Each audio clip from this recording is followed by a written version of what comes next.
Alô, amigos do curso de Tecnologia em Gestão Pública. Eu sou o professor Luiz Laertes e vamos conversar sobre a responsabilidade social e o terceiro setor.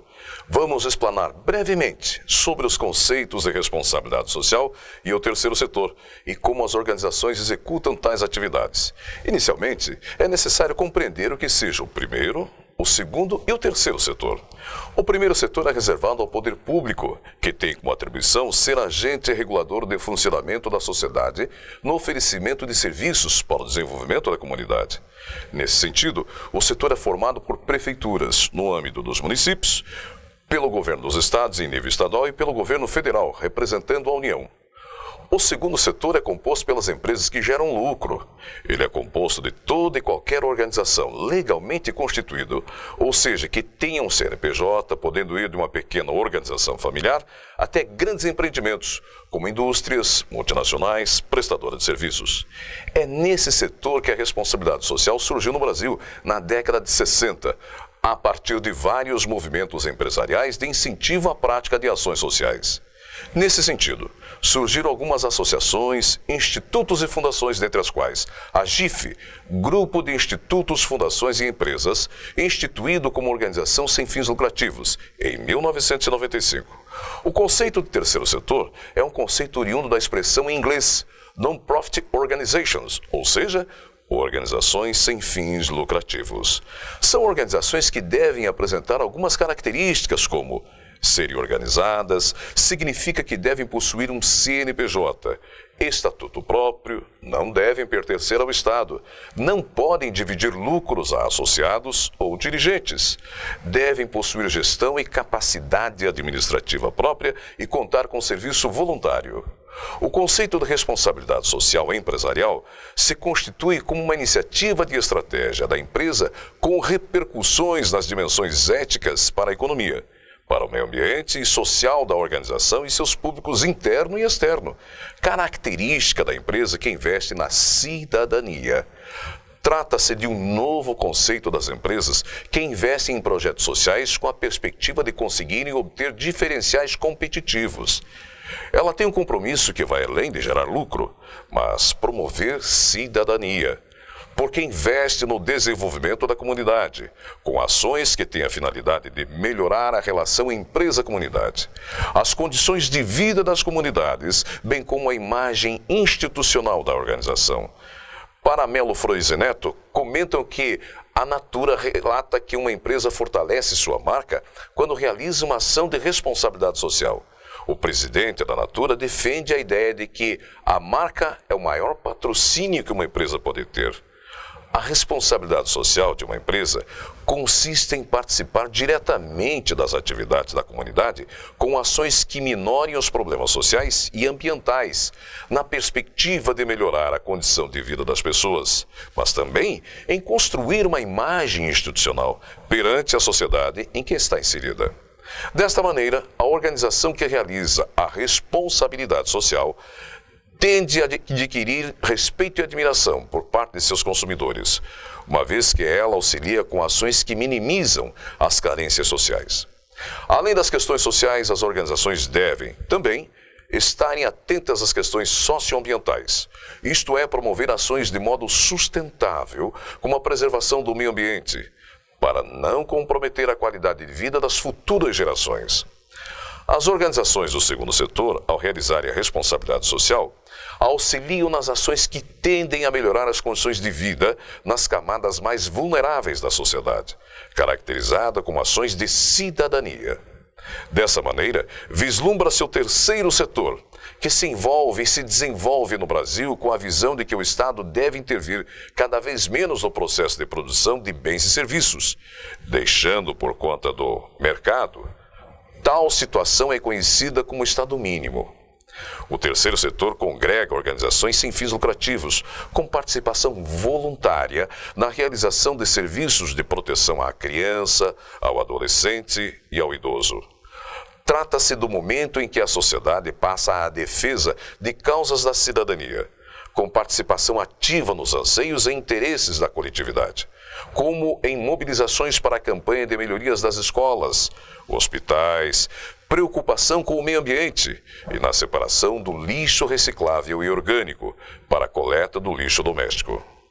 O terceiro setor é uma alternativa de prestação de serviços da responsabilidade do Estado, que, não se encontrando em condições de atender às demandas da sociedade, como violência, abuso de crianças e adolescentes, abandono da pessoa idosa, desemprego e fome, delega tais atividades ao terceiro setor, que é formado por organizações da sociedade civil. Uma das características importantes nas organizações do terceiro setor é o trabalho voluntário, que é regulamentado pela Lei 9.608 de 98 e que não gera vínculo trabalhista entre a pessoa que presta serviço na organização do terceiro setor e a própria organização. Essa atividade laboral é tão importante que a ONU estabeleceu em 2001 o Ano Internacional do Voluntariado.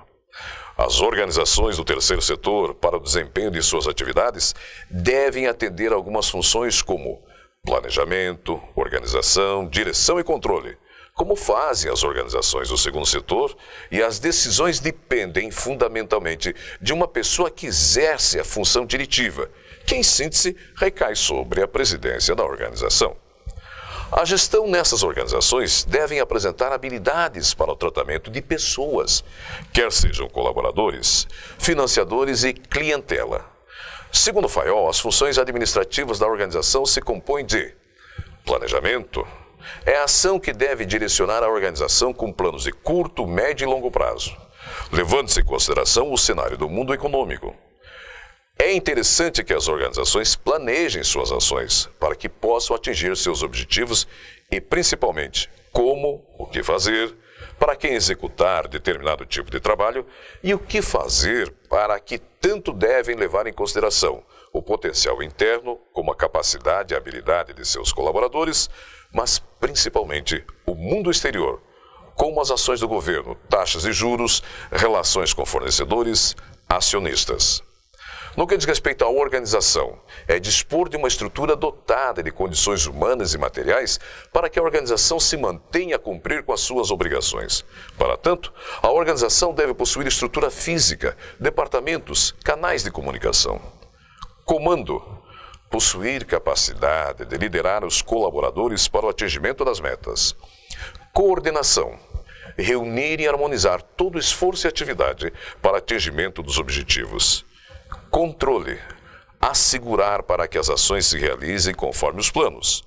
As organizações do terceiro setor, também conhecidas como organizações da sociedade civil, ganharam importância principalmente após a Constituição de 1988. Pois é na Constituição que estão consignados os direitos adquiridos pela sociedade num conjunto de ações caracterizadas pelo cumprimento de políticas públicas voltadas ao atendimento de serviços prestados à comunidade. Assim é que no artigo 230 se encontra que a família, a sociedade e o Estado têm o dever de amparar as pessoas idosas. As organizações não governamentais podem usufruir de benefícios tributários que estão previstos na Constituição Federal, no artigo 195. São isentas de contribuição para a Seguridade Social as entidades beneficentes de assistência social que atendem às exigências estabelecidas em lei. No caso, as entidades que prestam serviços de assistência social são conhecidas em função do serviço que prestam à sociedade, como serviços socioassistenciais, conforme o Conselho Nacional de Assistência Social. As crianças e adolescentes contam com o amparo da Lei 8.069, o ECA, de 13 de julho de 90, fundamentada na Declaração Universal dos Direitos Humanos e aprovada pelas Nações Unidas, ONU 1948, garantindo que todas as crianças são merecedoras de assistência. As crianças são atendidas nas instituições com atividades de aula, de música, de canto, de esporte, basquete, futebol, estabelecendo o fortalecimento de vínculos. Também a criança deficiente é amparada pelas instituições do terceiro setor e as organizações do segundo setor, que são as empresas, também participam no auxílio dessas crianças quando patrocinam as atividades via projeto, caracterizando a responsabilidade social. Como nos dias de hoje se verifica um aumento da expectativa de vida no ser humano no mundo, e o Brasil, segundo o IBGE, conta hoje com uma população na faixa de 60 anos e mais em torno de 21 milhões de pessoas, podendo atingir 30 milhões em 2025. Essa situação tende a aumentar os serviços nas áreas econômica, cultural, social, política e de saúde. Enquanto algumas pessoas com 60 anos e mais se encontram em boas condições físicas e psicológicas, outras apresentam deficiências, tanto físicas como mentais, e por conseguinte necessitam de cuidados e o acolhimento em uma moradia, conhecida hoje como ILPI, o que seja isso, Instituição de Longa Permanência para Idosos. É a condição para que vivam com qualidade de vida. Esse atendimento é assegurado a partir da Constituição de 88, que prevê um tratamento especial na velhice como um direito fundamental. A pessoa idosa tem o direito a acompanhante em casos de internamento em casa hospitalar, atendimento preferencial no Sistema Único de Saúde, o direito à alimentação, o direito a medicamento, principalmente de uso contínuo, bem como a próteses e órteses. Em atividades culturais, terá desconto de 50% em ingressos para assistir a espetáculos teatrais, artísticos e esportivos. No transporte, a pessoa idosa tem o direito à gratuidade nos transportes coletivos, urbanos e semiurbanos. No sistema de transporte coletivo interestadual, o idoso terá assegurada 2 vagas e, caso elas estejam excedidas, ele terá direito a 50% de desconto no valor da passagem, desde que comprove renda de até 2 salários mínimos. Ao completar 65 anos e não havendo condições da família lhe prover, o idoso tem o direito de receber o benefício de um salário mínimo. Também é assegurado ao idoso a prioridade na aquisição de imóvel para sua moradia. Em síntese, meus amigos, verificamos que as organizações, sejam do segundo setor que realizam ações de responsabilidade social, sejam do terceiro setor, devem considerar para efeito de suas atividades o planejamento, a organização, a coordenação, o comando e o controle.